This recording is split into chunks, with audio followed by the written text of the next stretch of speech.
Good morning, SMF Street. Some of the things that have been happening overnight is that the cost of insuring against default on Europe government debt surged, led by Ireland amid concerns for the billing for bailing out the region's banking system is growing. Think of that. Credit default swaps tied to the Irish bonds jumped as much as 30.5 basis points to a record of 519 after more than doubling in the past 2 months. And we're at 501 basis points as of 11:15 a.m. in London, according to the data provider CMA.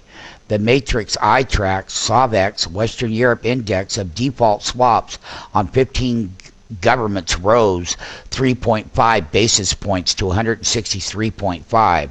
The Standard & Poor's said the total cost of bailing out national lender Anglo-Irish Bank Corp could exceed 35 billion euros, that's $47 billion, stoking speculation of Ireland's government will be forced to choose between fully repaying senior bondholders, that's very important, people, and the region's largest budget deficit. Irish two-year government notes slumped today, sending yields to the highest level since Bloomberg had been covering them and collecting the data in 2003. One of the things we want to talk about is these financial swaps. Sovereign debt concerns have an increase in the cost of insuring financial company bonds. Now, with the Matrix iTrack Financial Data Index linked to the senior debt of 25 banks and insurers rising 2 basis points to 148 in the index of their riskier. Boy, you talk about risk. There is some very risky things going on right here, right now. And gauges of corporate risk also rose.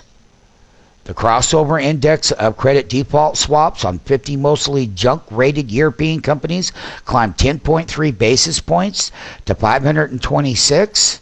Well, hey, they've got problems over there. The final bill for the Anglo-Irish bailout, which has already cost Ireland 22.9 billion euros, is expected to be announced this week as the government seeks some concern that it will require funds from the European Union. Now, Moody's Investor Service lowered its rating yesterday on the senior unguaranteed securities of the Dublin-based bank.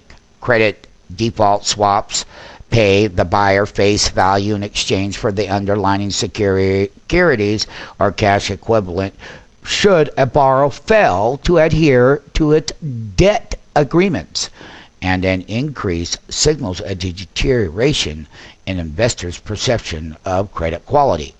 Now, this can have something to do with our markets are overbought right now. Any news out of here like this right here? Ireland leads surge in sovereign debt swaps on bailout cost.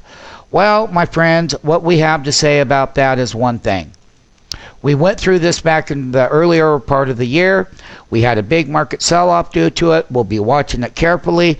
Remember, U.S. markets are overbought. What a good reason to take profits.